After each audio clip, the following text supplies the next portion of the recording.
وعلى الله قصد السبيل ومنها جائر। এটা হচ্ছে একটি বিষয় হলো হুকমুস সালাত ফিল বাইতে বেগাইরে উজরিন।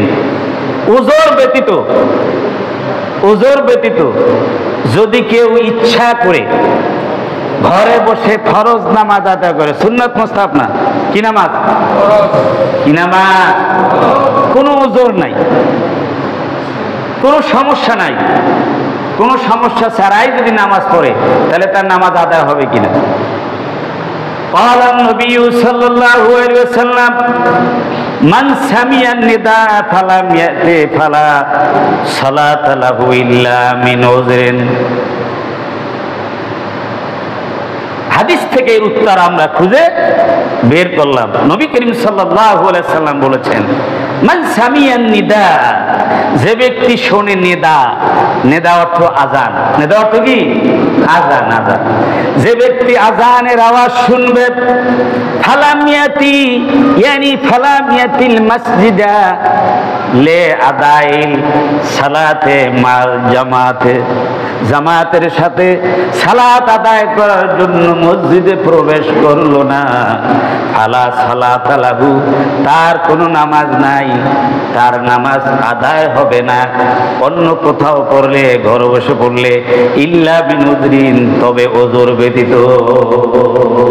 ওজর ব্যতীত কেউ যদি নিজ ঘরে বসে সালাত আদায় করে ফরজ নামাজ, তাহলে সেই ফরজ নামাজ কি হবে না? আদায় হবে না।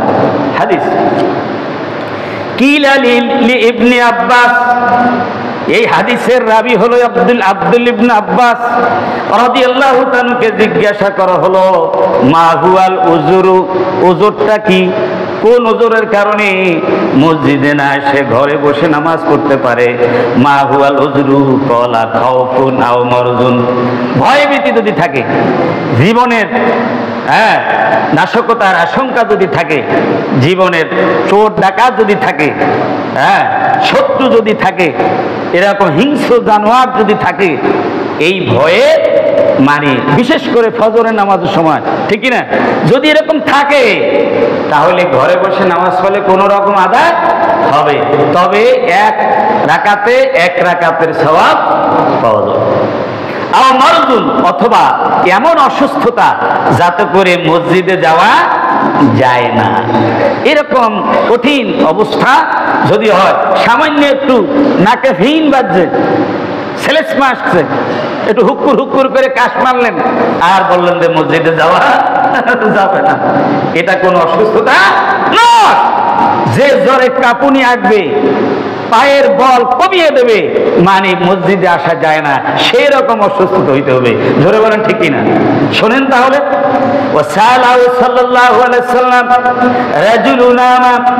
উপস্থিত একজন অন্ধ ব্যক্তি এই সব কথা বলে তিনি আবদার করলেন, নিজে জানতে চাইলেন, ইয়া রাসূলুল্লাহ লাইসা লি কাইদুন ইয়াকুদুনি ইলাল মসজিদ, হে আল্লাহর রাসূল, আপনি দেখতেই পাচ্ছেন আমি একজন অন্ধ ব্যক্তি, আমি চোখে দেখি না, মসজিদে নেওয়ার মতো আমার কোনো কি নাই, সাথী নাই, আমাকে ধরে ধরে নিয়ে যাবে, আমাকে একটু নিয়ে যাবে সাহায্য করে, এমন কোনো লোকও নাই।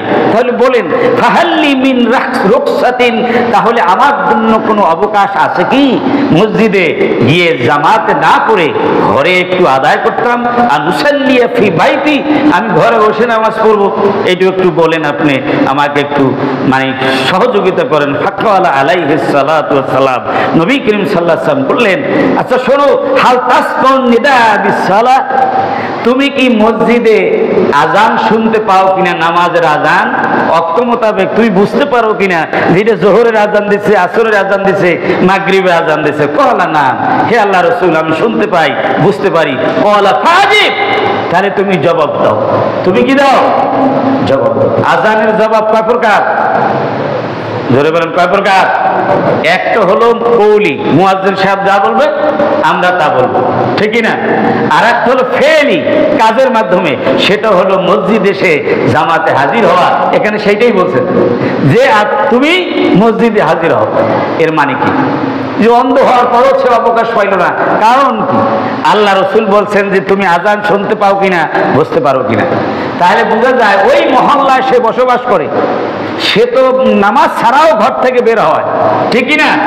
ঘর থেকে যখন বের হয় তখন যে স্বাভাবিকভাবে অন্ধ অবস্থায় সে চলাফেরা করতে পারে, এতটুকুন বুদ্ধি ইঙ্গিতের মাধ্যমে মসজিদে যাওয়াও তার সম্ভব। বলেন আল্লাহু আকবার। সুতরাং অন্ধ ব্যক্তিকেও আল্লাহ রসুল যারা মহল্লায় আজান শুনতে পায়, মসজিদ ব্যতীত ঘরে বসে নামাজ পড়ার অবকাশ দেন নাই। আল ওয়াজিবু আলাল মুমিন আল্লাযী ইস্তাতিউল হুজুর ফিল মসজিদে আইয়াহজুরাল মসজিদা। সুতরাং প্রত্যেক মুমিনের ওয়াজিব যত সম্ভব সে মসজিদে হাজির হবে, মসজিদে হাজির হয়ে সে ওই সাল্লি মান নাস, লোকেদের সাথে জামাতে আদায় নামাজ আদায় করবে। ওয়া লাইসা লাহু তাকাল্লুফু ওয়া সালাতু ফি বাইতিহি, পৃষ্ঠ প্রদর্শন করে সে ঘরে থাকবে আর ঘরে বসে নামাজ পড়বে, এটা তার জন্য কখনোই শোভনীয় হবে না, এর অধিক তরকের গুনাহ হবে। যদিও ফরজিয়াত আদায় হয়ে যাবে, কিন্তু জামাতে হাজির হওয়া অর্ধেক তরকের কবিরা গুনাহ হবে। জোরে বলেন নাউজুবিল্লাহ। অনেকে বলে হুজুর ঘরে বসে নামাজ পড়লে হবে না, মসজিদে গেলে তো 500 রাকাতের পাবো, এখানে 1 রাকাতের হইলেও পাবো। আপনি 1 রাকাতের পাইলেও কোন রকম ফরজ আদা হলো অধিক তরকের কবিরা গুনাহ হবে, যেহেতু আপনি জামাত ছেড়ে দিয়েছেন। জোরে বলেন ঠিক কি না? মহল্লার ভিতরে এই মসজিদ কেন প্রতিষ্ঠিত হয়েছে? কেন প্রতিষ্ঠিত হয়েছে? মহল্লার লোকেরা মসজিদে এসে জামাতে আদায় করবে। আপনি কি হয়েছেন? কেউ আসছেন না, তালা লাগবে সেই জন্য? খুব সুন্দর স্মার্ট সাহেব, পদস্থ কর্মরত অফিসার। আর আপনার সাথে কত বড় অফিসার আছে। আল্লাহ নবী ছিলেন, বিশ্ব নবী ছিলেন রাষ্ট্রপতি, ঠিক না? আবু বকর ছিলেন রাষ্ট্রপতি, ওমর ছিলেন রাষ্ট্রপতি। তাদেরকে একদিন জামাত কাজা হয়েছে? দাঁড়ায় বলেন, কথা বলেন না কেন? কাজা হয়েছে? আপনি কয় নম্বর অফিসার? আর কতটুকু পদস্থ অফিসার? তালা লাগবে, ঠিক না? বৃত্তের সাথে, গোলামের সাথে, গাড়ির ড্রাইভারের সাথে, তারপরে চাকরের সাথে পাশাপাশি বসে দাঁড়িয়ে নামাজ পড়া, এটাই হচ্ছে ইসলামের সৌন্দর্য। বলেন আল্লাহু আকবার। এমনি সমতার স্লোগান দিবে আর ঘরে বসে আপনি আয়াম অমুক, আমি একটা কিছু, ঠিক না? এইটা মনে করে ঘরে নামাজ পড়বেন, নামাজ হবে না। কি হবে না? মসজিদ আসবেন, আসবেন, আসবেন, 5 ওয়াক্ত সালাতে জামাতে পড়বেন। কারা কারা পড়বেন? দুহাত তুলে দেখান, দুহাত, এক হাত না, সবাই আসবেন। তাহলে আরো শোনেন, মসজিদে যারা আসেন না তারা শোনেন, আল্লাহ রাসূল, আল্লাহ রাব্বুল আলামিন বলেছেন, ওয়া ইযা কুনতা ফীহিম ফাআকামতা লাহুমুস সালাতা ফালতাকুম তাইফাতুম মিনহুম মা'আক ওয়া লা ইয়াখুযু আসলিহাতাকুম। সূরা নিসা 102 নম্বর আয়াতে বলেন, ওগো আল্লাহর নবী, তুমি যখন যুদ্ধের ময়দানে সৈনিকদের সাথে থাকবে, লড়াই চলছে শত্রুদের সাথে, এমন সময় সালাত রক্ত হয়ে গেছে, তুমি নামাজে দাঁড়িয়ে গেছো, ওই এক গ্রুপ তোমার সাথে দাঁড়াবে, জামাতের সাথে আদায় করবে। সুবহানাল্লাহ। এক গ্রুপ দাঁড়াবে, আর অস্ত্র তাদের সাথেই বহন করে নামাজ আদায় করবে, আর অন্য গ্রুপ শত্রুদের মোকাবেলায় তারা যুদ্ধে রত থাকবে। 1 রাকাত পড়ে যাবা, আবার অন্য গ্রুপ আসবে, তারা 1 রাকাত পড়বে, আবার তোমরা চলে যাবা, আবার তারা 1 রাকাত পড়বে, ইমাম ঠিকই থাকবে। এইভাবে যুদ্ধের ময়দানে মানে জামাতে আদায় করার মানে আছে, ঠিকই না? তাহলে যুদ্ধের ময়দানে যদি আদায় করতে হয়, ভাত পানি স্বাভাবিকভাবে আদায় করতে হবে না? হবে। আল্লাহ রাসূল হাদিস শরীফ বলেছেন, ওয়াল্লাযী নাফসি বিয়াদিহি লাকাদ হামামতু আন আমুরা বিহাতাবিন ফায়াহতাবু থুম্মা আমুরু বিসসালাতি ফায়ুযানু লাহা থুম্মা আমুরু রাজুলান ফায়া উম্মুন নাস থুম্মা উখালিফু ইলা রিজালিন ফাউহরিকু আলাইহিম বুয়ুতাহুম। বুখারী মুসলিম শরীফের হাদিস। নবী করিম সাল্লাল্লাহু আলাইহি ওয়াসাল্লাম বলেছেন, ওই আল্লাহ কুদরতি হাতের কসম, যে আল্লাহ রাব্বুল আলামিন কুদরতি হাতে আমার জীবন, সে আল্লাহ পাকের কসম করে বলছি, আমার ইচ্ছা হয় একটা আগুনের কুণ্ডলী আমি জ্বালাবো মসজিদের সামনে। এরপরে আমি একজন যুবককে নামাজের মুসাল্লায়, ইমামতির মুসাল্লায় দাঁড় করায় দিব, আর লোকদের বলবো তার পিছনে সালাত আদায় করার জন্য। আর এই সুযোগে আমি পিছন থেকে আমি চলে যাব এলাকায়, প্রত্যেকটি বাড়িতে বাড়িতে গিয়ে দেখব ওই ঘরের ভিতরে কোনো বালেক পুরুষ আছে কিনা যারা জামাতে হাজির হয় নাই।